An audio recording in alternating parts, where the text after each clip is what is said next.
So this second layer is going to be another underpainting, our layer 2 of underpainting. And this is where we're going to add more detail, but we're going to keep it monochromatic. So you could do black and white. I'm going to do raw umber and white because I'm a freak for raw umber, as you may have already realized. I just love this color. I think it's a great neutral, and it's nice to build off of it. You can really do any color that you want for the underpainting. You can experiment. What we're doing is getting the details, the composition, and of course the values, the lights, darks, midtones, all in place. And we're going to be adding texture in this layer. And then the final step will be doing the glazing over this underpainting layer. Sometimes if it's black and white, this underpainting is called a grisaille. Other people call it a dead layer. You know, again, this is another old-timey technique that people have been working on for centuries, you know, typically used with oil painting, but now you can use it with acrylic too, which is nice because with oil painting, you would have had to wait like 2 or 3 days between each layer before you could do the next layer. And now, you know, this is dry in probably less than an hour, or even faster. You can blow dry it. So pick your color and just remember that we're glazing over it to add color. So it's going to mix with whatever colors you glaze on it. That's why I always do a couple different studies, because whatever your underpainting colors are going to affect how your glazes react with it and how they interact and look together. I'm gonna do just white and raw umber, and this is going to also be where we add the impasto for the underpainting. So the thick textured layer of paint that then you can glaze over. You can also do impasto later too. So I'm just basically showing you all these different techniques. You can try them all out on your own and figure out how you like to paint and what feels right for you. So we're monochromatically developing this composition. So I'm going to pull out some of my darkest, just raw umber. I'm not adding anything. My brush isn't really wet, so I'm going to add in the darkest parts of my composition. I'm thinking about where those are, and I'm going to start blocking in my shadows and using my brush to add a little definition. And I'm really thinking about where my darkest darks are in my composition. So this area, this either it's black or raw umber, whatever you're using, the darker color right out of the tube is going to be where your darkest values are in your painting. So I think that's over here in these shadow shapes. So I'm starting to refine the edges a little bit, but not getting too detailed. And you know, sometimes I don't do so well when I'm talking and painting, so you'll just have to, what's happening here? This is longer. Have to bear with me here. And I think I need a smaller brush for this. Let me get I have some paint on here that I'm just gonna kind of get off onto my canvas. Add some darker areas. I like this kind of brush because it's really flat and you can use it, you know, this way, or you can put down a lot of paint. So I can quickly get in some shapes and stuff in here, because this was my other brush was too big for these areas.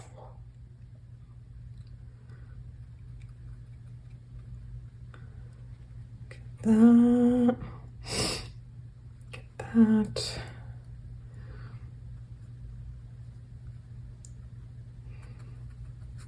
Okay.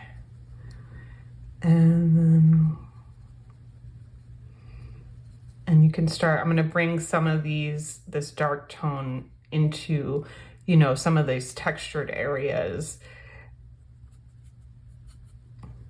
So when I'm doing texture, I'm thinking a lot about the edges of surfaces, the edges of different things. Is it a soft edge or is it a sharp edge? And how are you going to depict that in your painting to create that illusion of the texture, right? A softer edge between a shadow, highlight, mid-tone will look like a softer type of texture, where a harder edge will look like, you know, a sharper texture. Kind of gonna accentuate how this is kind of going diagonal. So I'm getting all the darkest areas in just quickly. And again, this is gonna be probably the longest part. I mean, you can paint however you want to paint. It doesn't have to be the longest part, but this is where you're starting to add all your values. And I have a big area here that starts to be texture. So this is why I like this brush, because I can get some paint on the very top of it, and then I can quickly add in some of these texture shapes of this very old rotting tree bark. Now you'll see that mine doesn't look exactly like the painting, like the photo.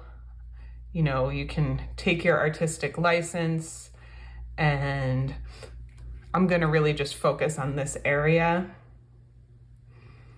and get some of these really dark, like, cracks in this textured wood in here. There's some up here too that get pretty dark. Make sure to get that in. And you can see if I had done the whole photo of the whole tree, it would have been very extremely intense. And then we have some really dark areas down here that I might go over now that it's drying a little bit and add. So you're always making comparisons. What's the darkest part of the painting? What's the lightest part? And up here it gets pretty dark too. Make sure that's getting dark enough. Okay, so now I'm gonna start adding a little bit of white to it to start developing different mid-tone shapes. To get more of this detail here. So thinking darkest, lightest, then where's your mid-tone? And I'm using like different brush movements to emulate the texture. So I'm thinking about the edges, where's a sharp edge, where's a soft edge, and then I'm also thinking about how using my brush, if I'm using the flat part of it or the top of it to make a sharp line, or I'm filling in a big space. And you can also do things like maybe up here where it's like dry, and use the texture of the canvas to create some interesting texture. So I actually like the way that looks. I might leave it a little bit. And then when you do this dry brush, it's almost like a dry brush glaze, because we're seeing the first layer of the underpainting through. So you can already see how that's affecting the colors and the whole feel of the painting. You're letting some of the layers show through. Okay, so there's a part here that is kind of turning away from the light. It's not as dark as the darkest part, but it's like the edge of this area. So I want to put that in, get it a little darker, and put that in here. The nice thing about acrylic is it dries so fast that you can just go over, if you don't like the way something looks, you can just go over it in a few minutes. And then it gets really light up here. So I think I'm gonna start adding in to differentiate. There's like this part that's turning away from the light, and then there's this highlight here. So when we're talking about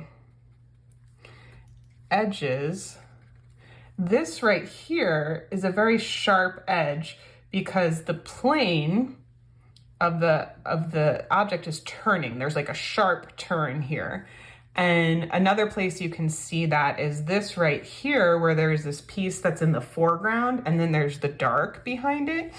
This sharp edge is showing a differentiation between the depth of what's in the background and that this piece is pushing forward. So this highlight is really going to, we add white here, is really going to pop this piece out and make the illusion of depth, make it seem like it's closer to our eye. And what's already happening here is that I can start doing a little bit of impasto here. So impasto is, or impasto, however you want to say it, is a technique. It's basically just thick paint. And there's all kinds of formulas. You know, Rembrandt was so wonderful at doing impasto techniques, especially on some of his self-portraits that I encourage you to look at. And it's really just a buildup of thick paint. So what it's doing is it's creating a 3D texture, and it's actually creating a physical texture on your painting that is going to capture light. So I'm just putting a lot of paint on my paintbrush, and I'm sort of laying it, kind of like tapping it down. You can do this, you can pick up a bunch of paint with a palette knife and place it down. Let's see, this edge probably has impasto on it too. And then you can kind of almost like sculpt it into here. I can get these like cracks of the wood in here by kind of chopping it up.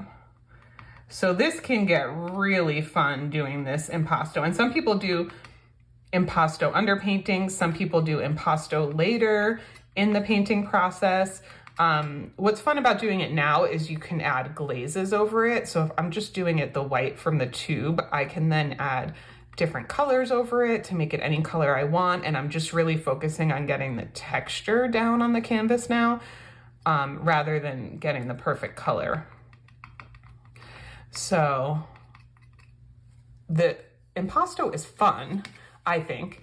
Adding texture is fun. And so it's popping forward. So what I recommend using impasto for is for the highlights, the lightest part of your painting that you want to catch the light, because it's physically sculptural and three-dimensional and is physically capturing more light than the lower parts of the painting, because it's actual texture that you're creating on your surface, as opposed to the illusion of texture that we'll create with like this kind of stuff and with, you know, just painting the details of the texture. So I want you to try creating this like physical texture with impasto, and then we'll keep going and creating the illusory textures with other painting techniques too.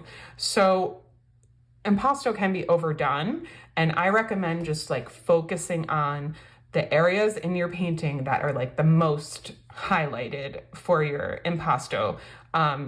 Even though there's some great paintings that have impasto all over the place, so you can kind of choose to do that if you want. But I think it like has a lot of impact when it's not everywhere on the painting, because it can be overwhelming. But I could be wrong, and you could want your whole painting to be impasto, and that's awesome. Okay, I'm gonna start adding some tone over here. Need more paint on my brush.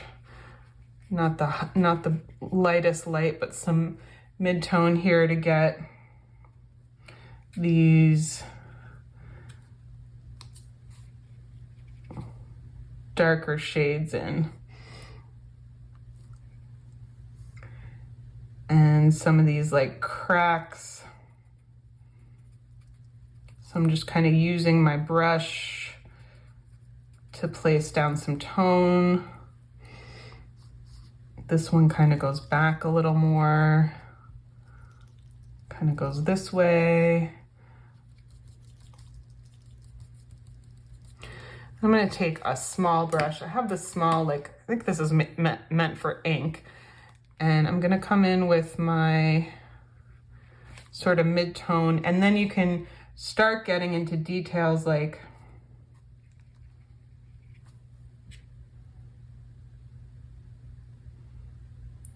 and you can start blending some of these areas. So some of these are blended in, and some of them are very sharp. So think about where you have sharp edges and soft edges and how you want to paint those. So these shadow shapes that are like the lines in between the cracks really make this texture what it is.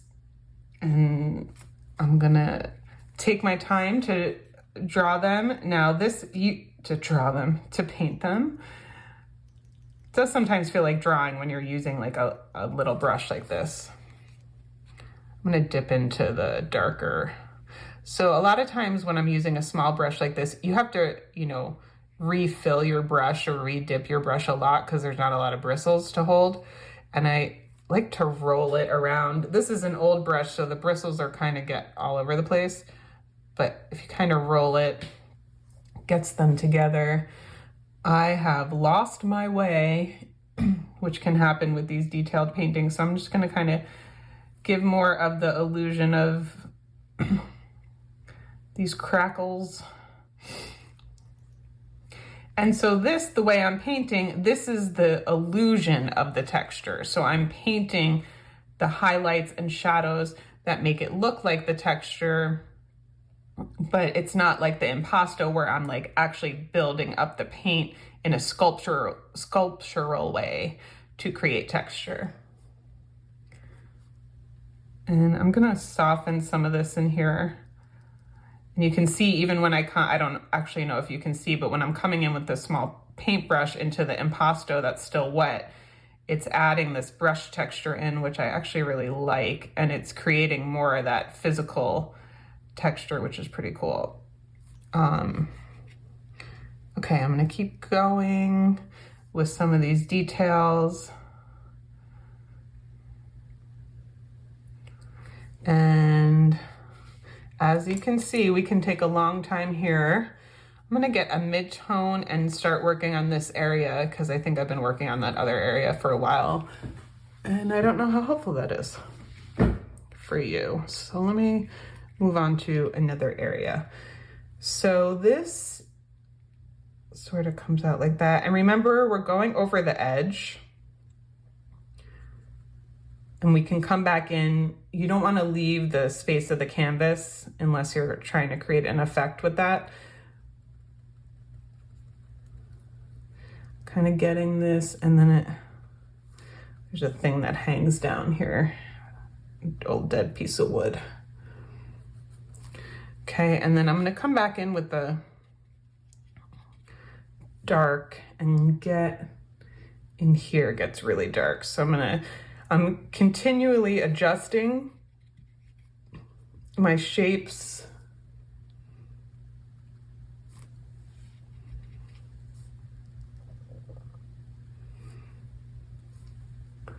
I feel like this kind of flat brush, for me, I can work faster because I can go kind of back and forth between putting down a lot of paint and then getting into the details. But what happened was it got a little too mixed in with the white, so that dark tone that I want for the background isn't showing up. So I'm actually, a lot of times what I do is I'll have like a light and dark, like I'll have a dark one that doesn't touch the white at all. And I can come back here and kind of paint that over and bring it into the background. And you see, as I'm smoothing it into the background, then it looks more like it's part of the background. Get this in here.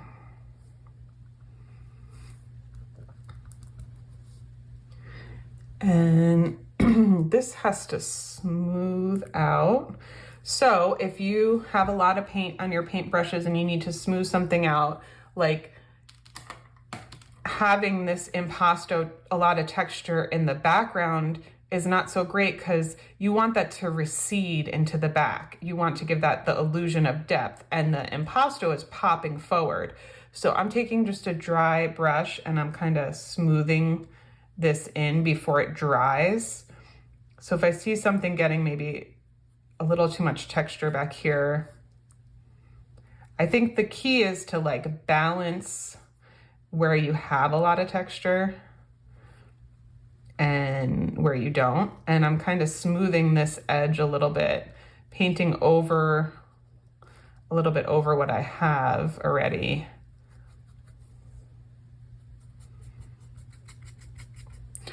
Okay, so get my light brush. I'm gonna wipe some of this paint off and get a little more white on here to get some of these lighter tones in this area in. You know what, this got too big, so I'm gonna come back over it. Kind of goes more this way. There we go.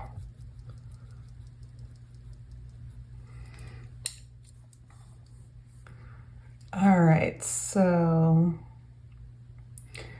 I'm gonna just add some highlights here. There's a little bit here. Now it's not the brightest white of that because I don't want to take away from that brightest highlight. So I'm always making those comparisons where things are lightest and things get darker. This is like more squared off. And I'm kind of using my brush to help me get some of these textures. I know I'm not doing it exactly like the photo, but sometimes talking and painting is hard. Okay, I'm gonna get this guy over here. And remember, you know, this is practice. This is all to learn how to do these techniques, learn how to do your brush strokes, learn what works for you. You know, we're not looking for a finished masterpiece.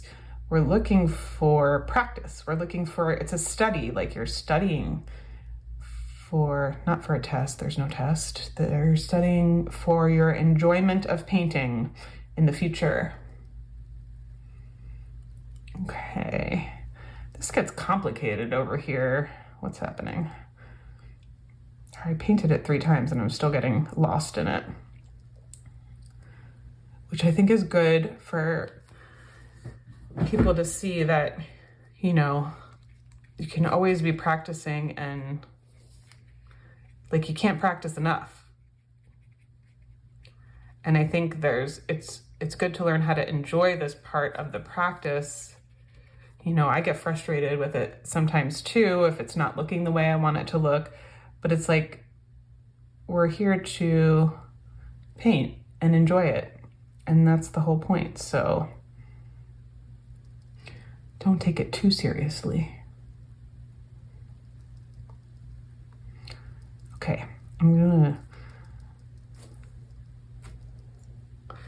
and then you could really spend a lot of time here coming in with a tiny brush and getting these textures all in, you know. And if you lose it, if I lose this impasto, I can come back and, but actually I kind of like what's happening with this little brush.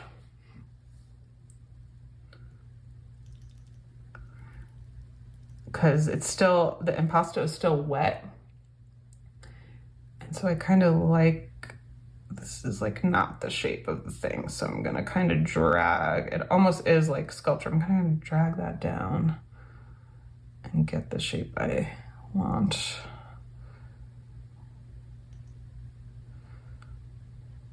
And if it dries, you know, you can use sandpaper to sand this down. Another thing about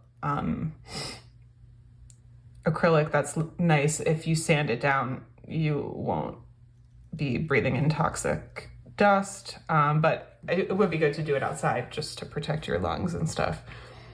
But you could scrape it off, sand it down if it dries and you don't like the way it looks, and you don't want all that texture on there. I might have to wait till this dries a little more to get the details.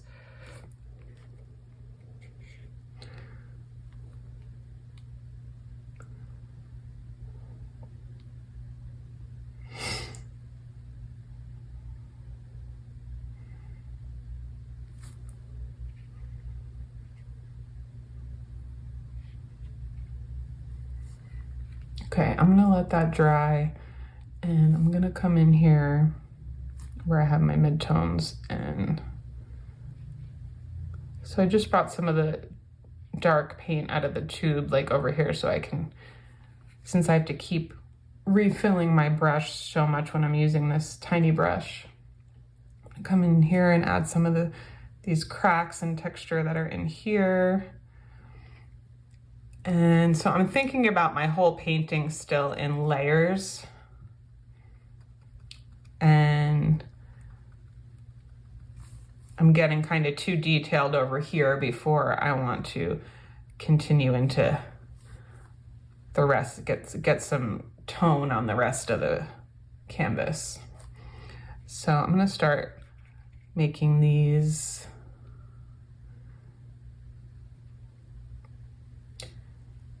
So I'm using the top of my brush, and I also have paint loaded on both sides so I can fill in spaces too, using this to kind of, and what's nice about this particular texture is the brush is actually making some textures for me. And when stuff like that happens, I'm just gonna kind of let it happen like a Bob Ross happy accident.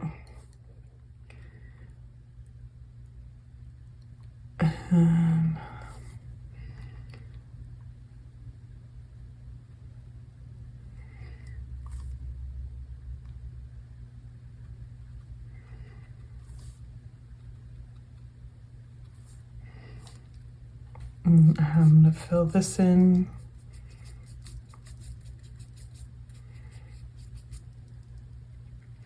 Also think about what areas might have smooth texture. I know this area really isn't, but I want to show you just getting a lot of paint on your brush and just doing like a smooth, almost like liquid looking brush strokes. You know, that's a texture itself, having these brush strokes with a lot of thick paint on it. Can look great. Okay, let's see here. I want to start getting, since I have this darker tone, thinking about where else I have that.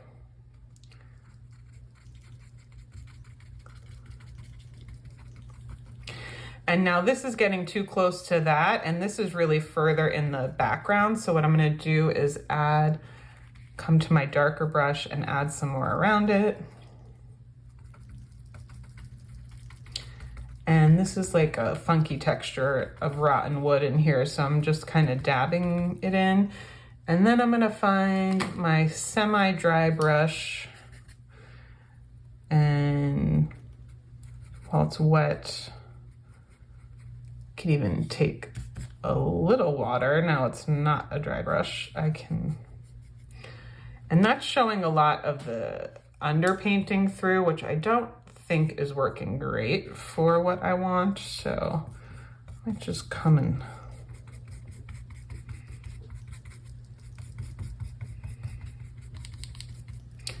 see how that dries.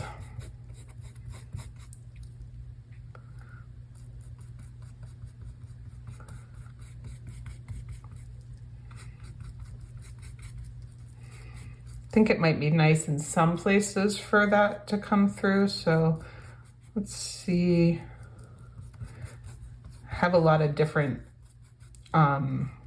layers of dry and not dry paint here. So I'm gonna let that dry and see what it looks like, and then I'll probably need to adjust it a little bit. And one area I've been ignoring are these rocks on the bottom. So let's see. I'm gonna think about the highlights. There's like a couple that you see. Probably can make that lighter.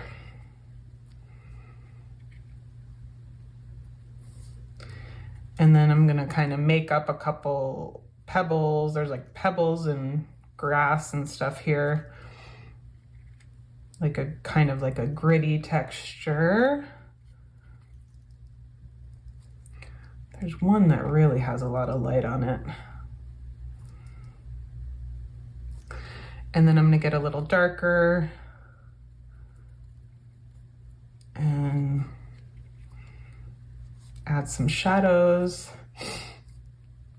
which I guess the light's coming this way, so they'd be on this side.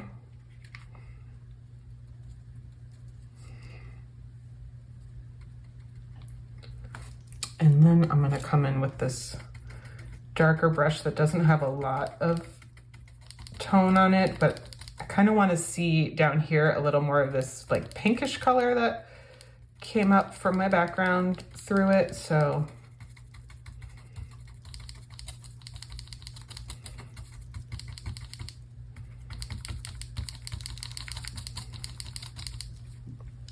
okay, this can take long. I feel like this video is getting pretty long. I'm gonna keep going, but if you're working on your textures and you feel like you've got it, you know, you can just, you don't have to keep watching, but I'm gonna keep going so you can see how I get this whole layer done before adding the glazes, before letting it dry and adding the glazes. I need to resolve a bunch of this area over here. So I'm gonna add some, I'm gonna make kind of like stripes of the mid-tone. And then I'll add in the cracks with the darker color.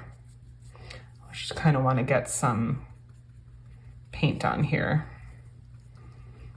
because looking over at this was stressing me out a little bit. I was like, I have so much to do. So sometimes when I think of that, I'm like, I'm just gonna get some paint on it. Okay, I'm taking, I know I got really lost in here. Let me start from the top. There's this one long one that has like two little things. Kind of like pick out, that's not what that looks like. I'm gonna kind of like pick out like significant areas and try to remember where they are in my painting so I can get my bearings every time I look at it.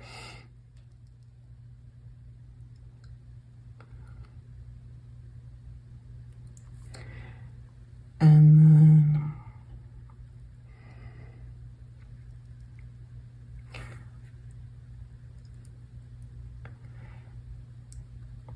but you don't want to get too lost in these details, because then it could, well, actually get lost in the details if you like doing that, but I'm gonna try to, I'm simplifying is what I'm saying. I'm not drawing every single thing exactly how it is. I'm like simplifying, thinking about the main big shapes of this wood, of this tree bark, and adding those in.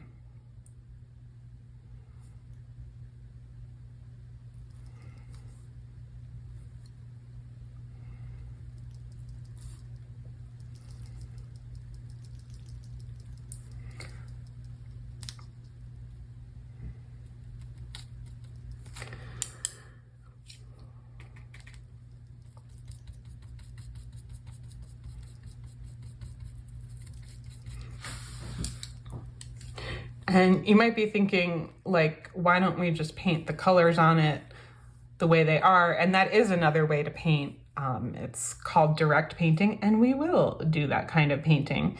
I think I start with this because adding color is a whole nother element, and we're still working on the values the darks and lights and getting the composition in. So once you add color, it's like a whole other thing to be thinking about. So that's why I do this more indirect method first. And, you know, I think a lot of people teach like that as well. It's how I was taught. So I think it helps to get this, you know, monochromatic version of the painting done first, and then adding color with the glazes so you're not so overwhelmed right away by the color. Choosing colors, mixing colors, you know, it's a whole thing. Okay, this gets really dark. So just making decisions about where things go.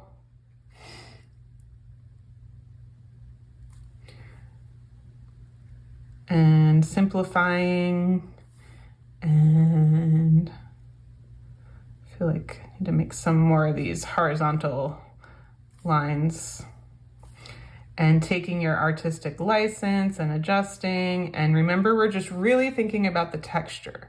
So there's the physical texture of the impasto. And right now what I'm doing is, I guess, a little bit impasto because I'm painting with some thick paint, but it's the illusion of texture by painting in the lights, darks, shadows, highlights to create this sort of wood texture. Over here, what's happening? I want to get, there's a very dark shadow here, and this is a soft, more of a soft shadow. So that will be nice to paint because this texture has a lot of harsh, sharp edges. So I can mix in the paint to get this soft shadow here.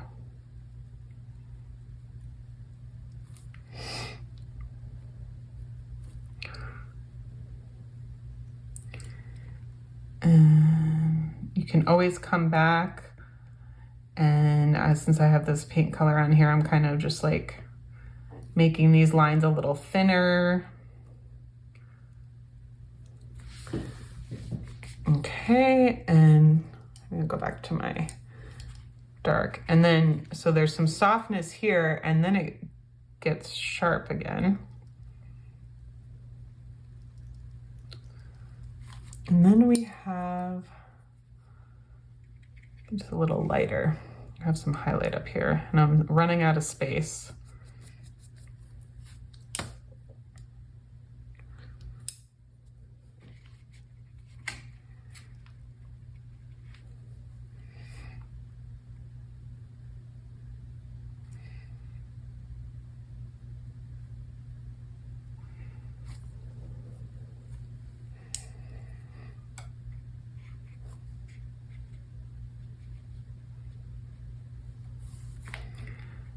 There's no mistake here. Just practicing getting the details in, the big shapes, and then the small shapes.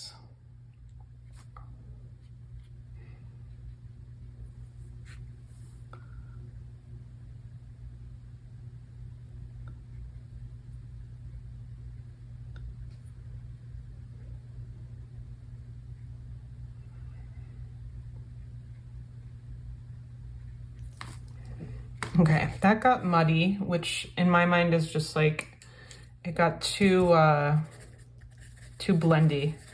So I'm gonna wipe this off a little bit. This was like my dry brush earlier, but then turned into a not dry brush. I'm just gonna kind of blend this out to keep it blendy. And I'm gonna blend this out and fix it when it dries. So when in doubt, blend it out, and just, you can always paint over it. But you don't want that texture there or those harsh lines to compete with when you're repainting it. So take a sort of dry brush, a clean brush, and just blend it in, and then that will be easier surface to paint over. Okay, now I'm in a blending mode, and maybe I'm gonna blend out some of these harsher areas. Okay, so this is how we keep going, and I'm gonna add more so you come back in, and I'm gonna come back in and get my highlights back.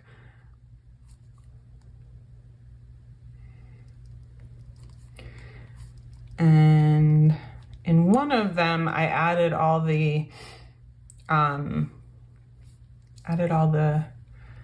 leaves and stuff, but I think this video is already very long. So what I did was I just waited for the background to dry, and then I did these details like the leaves over it with a once the background was completely dry. Okay, but this is like the most of what I'm looking for. I just want to see you practice different textures. For here, the textures are like the rocks here, the wood.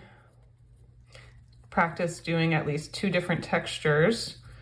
I'm just gonna make these, add a little more variation in tone on here so it'll look nice when we glaze over it. And I'm gonna get some more grays in here, some more whites. So when we add color, show up. And sometimes I'm not even looking at my reference at all. I'm just like doing what feels right for the painting, which I encourage you to do as well. I feel like this area is boring, so I might come in. My paint is getting dry, and I'm just gonna add a little medium, you can add a little water just to liven this back up. Not too much, but before it all dries on me, taking too long. This area has some interesting stuff going on. So I'm gonna come in and really blend it. I don't want it to be impasto. I don't want it to be super detailed because it's in shadow and in the background. But I'm just getting some different variations down here. So to keep things in the background, you know, they're gonna be things that are further away are gonna be less detailed. And that will push it back more. But this whole space of the composition was getting kind of boring, so I want to add something here. It's like this inside of this tree.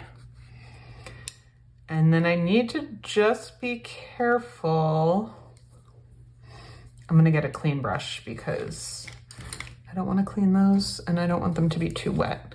I just want to be careful about, I'm gonna put a little more paint here, about losing the contrast between dark and light, because that's really important. So I think some of my values got messed up. So I have a clean brush and I'm coming in and painting over with just the darkest paint out of the tube.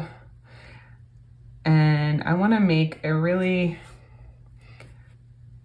smooth, sharp line around this piece that's in the foreground. So this piece is in the foreground and I want to paint some of the background over it.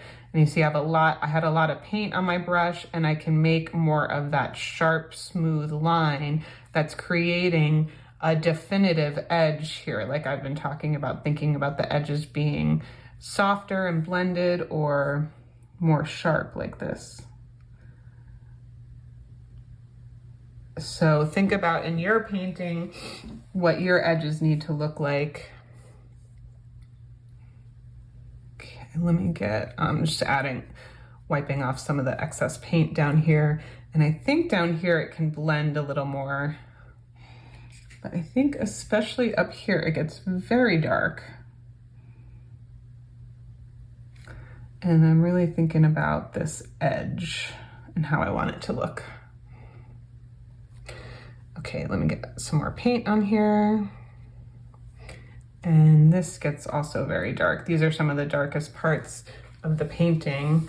So what you can do is keep coming back with your different darks and lights and bringing back the highlights, bringing back the shadows if things get lost.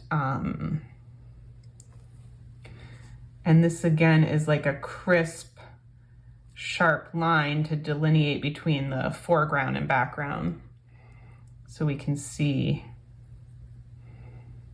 what's happening.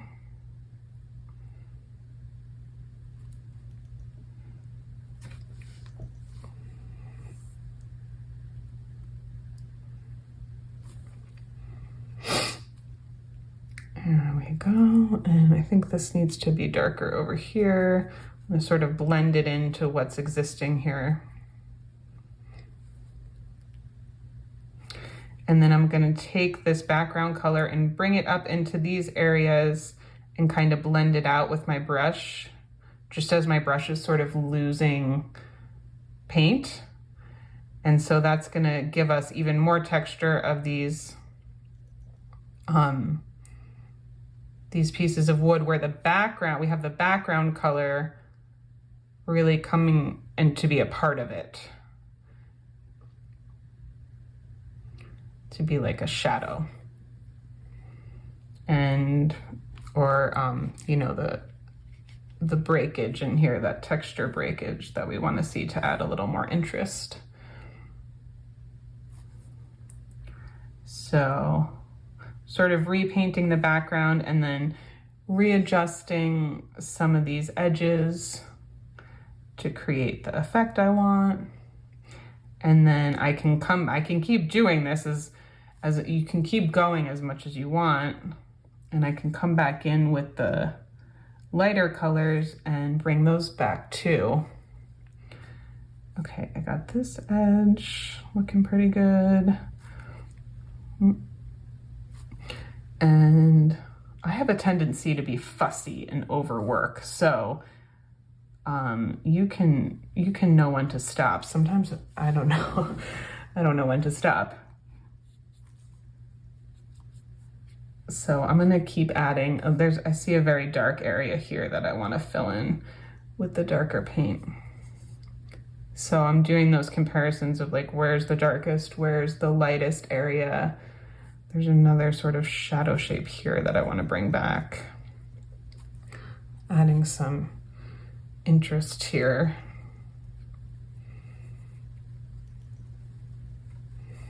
And now I'm kind of blending it in with what I had sort of just put down and letting some of the texture of the dry brush, now that the brush is losing paint, just kind of filling in some of these areas and blending them in. Okay, I lost the smoothness here that I wanted. Okay, this is a lot of texture and you can keep going like this. Bring this background in. And you can see I could keep going forever with this, but I want to show you the next step and you can make yours, you know, as detailed as you want. Oh dear, I want to finish that, but I'm not going to because it's going to take too long. Okay, and then what I would, if I was going to keep going, I would drop everything into the paint. I would fix this because I feel like this, you know, you can kind of pick something in your composition that becomes like the focal point, the defining feature where people's eyes are going to go to first. And so like this is kind of a cool shape that's happening here. So I could take more time to develop this part of the painting if that's where I want people's eyes to go to first. And that could have the most impasto on it. It could have the brightest highlight. You know, the white right out of the tube would be the brightest highlight. So I could keep going with this, and I painted over it a little too much, and then I bring some of the shadows back in.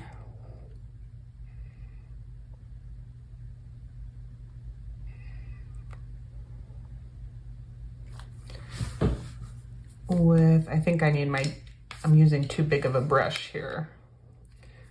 So I need my little detail guy.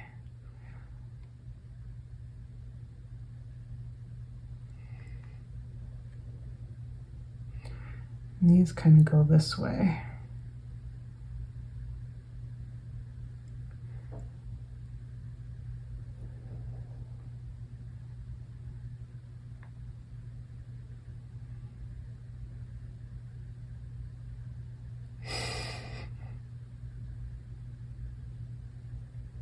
Okay.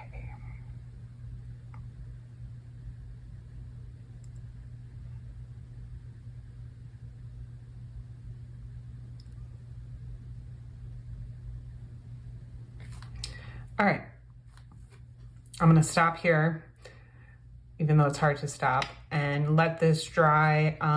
You know, the impasto, the thick paint, takes longer to dry, so just give it enough time before moving on to the next step. I'm gonna clean up my brushes, have a snack, have some tea, and then come back to it. And I will try to stop.